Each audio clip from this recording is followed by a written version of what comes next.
দেশি মরিচের ঝাঁজ এবং ঘেরানটা কলো কালার একবার অন্যরকমই করলো থায়, আর কোনো তুলনা হয় না। আর কিচেন র্যাকটারে সুন্দর করে গুছাই লইলাম এককালে মনের মতো করে, আর সব জিনিসপত্র একলাগে শেষ হয়ে গেছে, একলাগে সাজাই গুছাই নিলাম। তা হেই কিন্তু আজ আমি এগুলাকে শেয়ার করবো। আর সুন্দর মনের মতো করে একটা সেমাই রান্না করছি, একাল মোর হাওড়ি খাইয়া খুশি হয়ে গেছে, প্লাস মোর স্বামী খাইয়া অনেক ফিদা হয়ে গেছে। তা আসসালামু আলাইকুম, কেমন আছেন মোর কলিজা আপু ভাইরা? আলহামদুলিল্লাহ মুইও ভালো আছি। এই ঝুমঝুম বৃষ্টিতে কার না মনে চায় একটু সেমাই রেঁধে খাইতে, তাই সেমাই তো রান্না মনে হয় আগে ঘরে কাজকামও তো করা লাগবে আপু ভাইয়েরা। আর বিশেষ করে যদি বৃষ্টি পরে টিনের চালে হিয়ের শব্দগুলো যে এক্সের ভালো লাগে, তবে দেশ বাড়ি থাকলে মোর দ্বারা বেশি ভালো লাগে। মগো তো টিনের ঘর উপরে, টিনে বৃষ্টি পড়ে আর ঝুমঝুম শব্দ হয়, হাতে মোর এক্সের ঘুম হয়। কিন্তু মগো এখানে তুপরে ছাদ হে শব্দ পাই না, কিন্তু বাইরের যে টিনে পড়ে না, ওই যে নিচে ঘর বাড়ি আছে টিনের, হ্যাপার মগো বাড়িয়া লাগবে হেনে আবার ওই যে বিয়ের সুয়ার রান্না বাড়া করে ওই টিনের নিচে হেই আর শব্দগুলো মোর দ্বারা অনেক ভালো লাগে। এরপরে একটা আম গাছ আছে, নিম গাছ আছে, মানে এখানকার দৃশ্যগুলো এত ভালো লাগে, হ্যাঁ বলার মতো না। তা মোর আপু ভাইয়ার আমার ভিডিওটা যে জানতে দেখা শুরু করছেন, একটা লাইক দিয়ে দেখা শুরু করে দেন। আর ভিডিওটা যদি বেশি ভালো লাগে তাহলে কিন্তু শেয়ার করে দেবেন। ইউটিউব চ্যানেল থেকে যে আপু ভাইয়ারা দেখতে আছেন অবশ্যই সাবস্ক্রাইব করে পাশে থাকবেন মোর কলিজা আপু ভাইয়ারা। আর এখানে কিন্তু ওই যে আগেই দেখছেন মুই কিচেন জারগুলো ধুইছি, সুন্দর করে কিন্তু একাল ধুইছি, আর এক লগে সব ময় মশলাগুলো শেষ হয়ে গেছে। এখন ওই চা পাতা, চিনি, লবণ সব কিছু ভরে নিতে আসি। আর একবারে যেহেতু শেষ হয়ে গেছে এর লেগে কিন্তু ধুইতেও মোর সুবিধা হয়েছে, বেশি একটা ঝামেলা হয় নাই। আর বরাবর দেখা গেছে এক পথ থাকতে আর এক পথ আনা হয়, তখন কী করা হয় উপরে দিয়ে সুন্দর করে আর কি মুচ্ছে টুচ্ছে ওটার ক্লিন করা হয়, মানে পরিষ্কার করি। আর এবার বাড়ি দেওয়ার পরে দেখতেছি যে সব একটু একটু করে আসলে পরে আনাইয়ে থইছি, কিন্তু বড়ি নেই। এরপর হয়েছে যে সুন্দর করে আর কি বয়মগুলো পরিষ্কার করে নিলাম যাতে দেখতে ভালো লাগে, আর মোরও সুবিধা হয়েছে। এতে হ্যাঁ শুকাই গেছে ভালো করে মুচ্ছে টুচ্ছে, এই যে সব কিছু কিন্তু আমি থুয়ে দিতে আসি। আর বাড়ি দেওয়ার পর যে জায়গায় ধরি সেই জায়গায় মানে ক্লিন করে লওয়া লাগে, যতই ক্লিন করে থুয়ে যায় যাওয়ার আগে এত সুন্দর করে গুছাই টুছাই থুয়ে গেলাম, হ্যাঁ কিছুই পাই নাই, সংসারের আগের মতো কিছুই পাই নাই। যাই হোক এপারও এখন কিছু করার নাই, করতেই হইবে। তাই যেটা ধরি সেইটাই আর কি পরিষ্কার করি, এরপর করা লাগে। তো এখানে হলুদের গুঁড়োটা রাহি নাকি, হলুদের গুঁড়ো হয়েছে যাইয়া আছে এরপর আর কি, ওটা আর কি ঢাললাম না, প্যাকেট আছে যেহেতু প্যাকেটই থাক। আর এদিকে এই যে খুদটা ঢাইলে নিতে আছে, এটা কিন্তু খুদ, এটা হচ্ছে যে মোর চাষি দেশে, মোর চাষি হচ্ছে এবার ধান ভাঙাইছে তো, আর বেশি একাল খুদ হয়ে গেছে, মনটা খুবই খারাপ লাগছে, এত কষ্ট করে ধান সেদ্ধ করছে। যাই হোক কইতে কিছু খুদ দেশে খাইতে মোরে।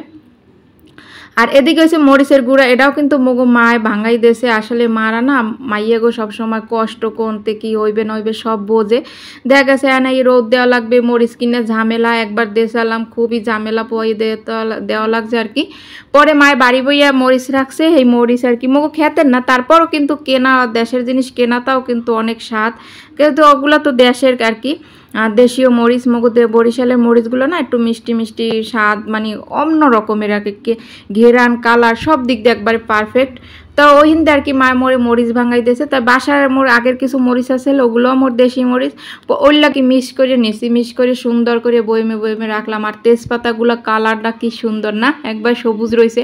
আর এইটার এত সুন্দর ঘেরান, হ্যাঁ বলার মতো না। কারণ এসে যাইয়া এই তেজপাতাটা মুই বেশি শুকাই না, একবার রোদ রাখা আছে না, শুকাইতে শুকাইতে এককালে কালারই চেঞ্জ করে হেলায়। একটা রোদ যদি দিতে পারেন তাহলে ওই এক রোদই সুন্দর করে এনে ধুয়ে দিলে কালারটাও ঠিক মতো থাকে, এরপর হয়েছে যাইয়া ঘেরানটাও ভালো থাকে।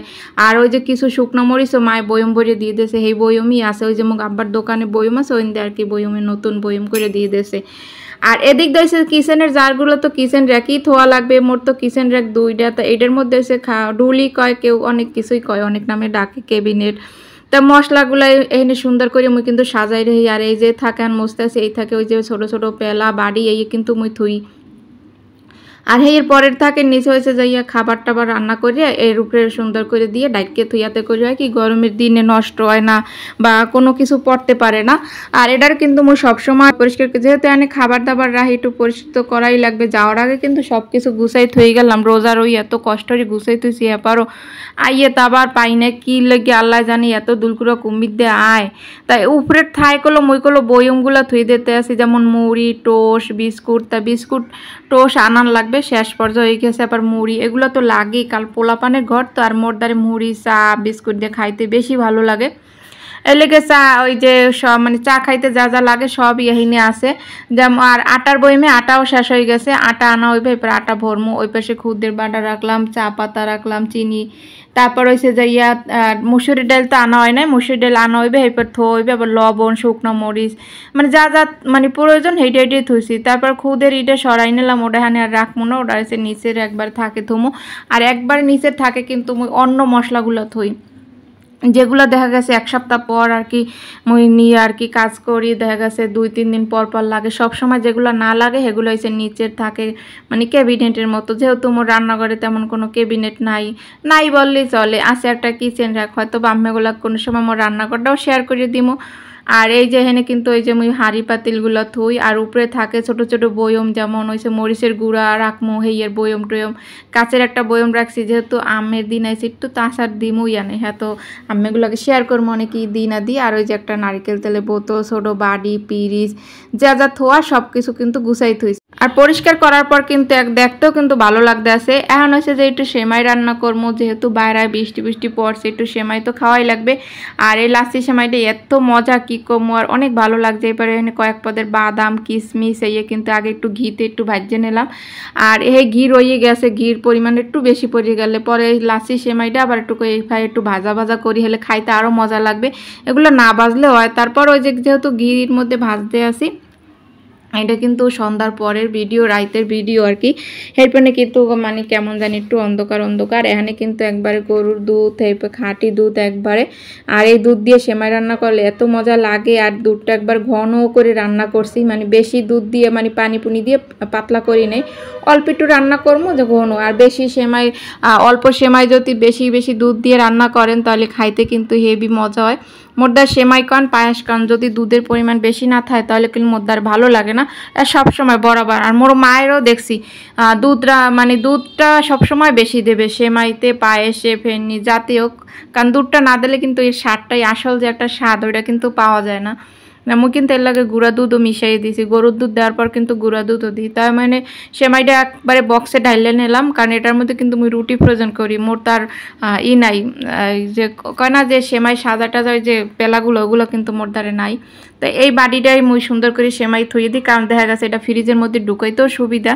তা ফাইনালি কিন্তু মোর সেমাই রান্না করাটা হয়ে গেছে। মাশাল্লাহ, খাইতে এত মজা। মোর শাশুড়ি তো খাইছে, মোর হাজব্যান্ড খাইছে, মোর পোলামাই খাইছে, সবাই খাইয়েই অনেক পছন্দ করছে, কইছে অনেক ভালো হয়েছে মাশাল্লাহ।